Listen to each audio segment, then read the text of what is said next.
যদি হঠাৎ করে আপনি কারো অপমান সহ্য করতে শিখে যান বা তার বিরুদ্ধে কোনো কথা না বলেন, জানবেন ভগবান আপনাকে এই ধৈর্য শক্তি প্রদান করেছেন যে আপনি কারোর অপমানেতে নিজে অপমানিত নন, বা সেটাকে আপনি গায়ে মেখে নিয়েছেন।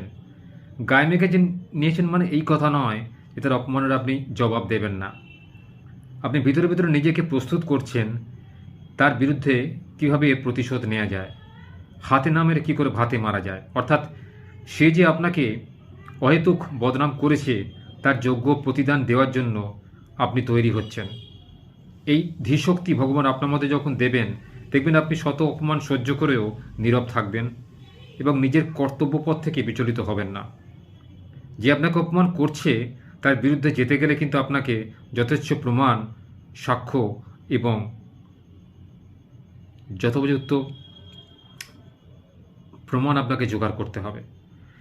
এটা জোগাড় করার পরে কিন্তু আপনি তার বিরুদ্ধে যেতে পারবেন, তার আগে নয়। কারণ উত্তেজিত অবস্থায় কোনো কিছু করলে সে কাজ কোনোদিন সফল হয় না।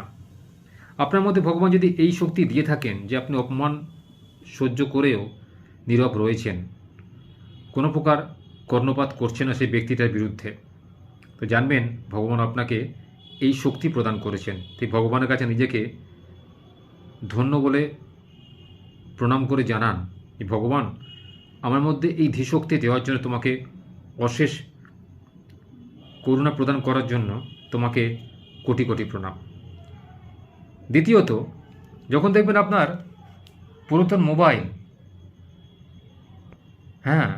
সারানোর পরেও ঠিকঠাক কাজ করছে না, তখন বুঝবেন যে সেটা আর কাজ করবে না, বা সেটার আয়ুষ্কাল শেষ হয়ে গেছে।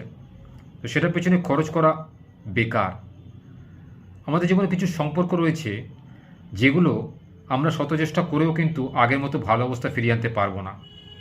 কারণ কিছু মানুষের স্বভাব বদলায় না, যুগ বদলায়, সময় বদলায়, কিন্তু কিছু মানুষের স্বভাব বদলায় না, তারা চিরকাল একই রকম থাকে। তো তাদেরকে তাদের মধ্যে থাকতে দিন, কিন্তু আপনি নিজেকে পরিবর্তন করার চেষ্টা করুন। তাদের সেই রাস্তাটা কি পরিবর্তন করুন, সেই রাস্তাতে যাবেন না। অর্থাৎ যেখানে একবার অপমানিত হয়েছেন সেখানে দ্বিতীয়বার আর পা রাখবেন না। অর্থাৎ যে আপনাকে অপমান করছে সে দেখবেন আবার আপনাকে সুযোগ পেলে কিন্তু অপমান করতে ছাড়বে না। কারণ সে চাই আপনার খারাপ হোক, আপনার অকল্যাণ হোক। সেই ব্যক্তি যাতে ভবিষ্যতে উচিত শিক্ষা দিতে পারেন তার জন্য নিজেকে তৈরি করুন, নিজেকে প্রস্তুত করুন। দেখবেন আপনার বিরুদ্ধে যারা ষড়যন্ত্র করছে তারা একদিন বুঝতে পারবে।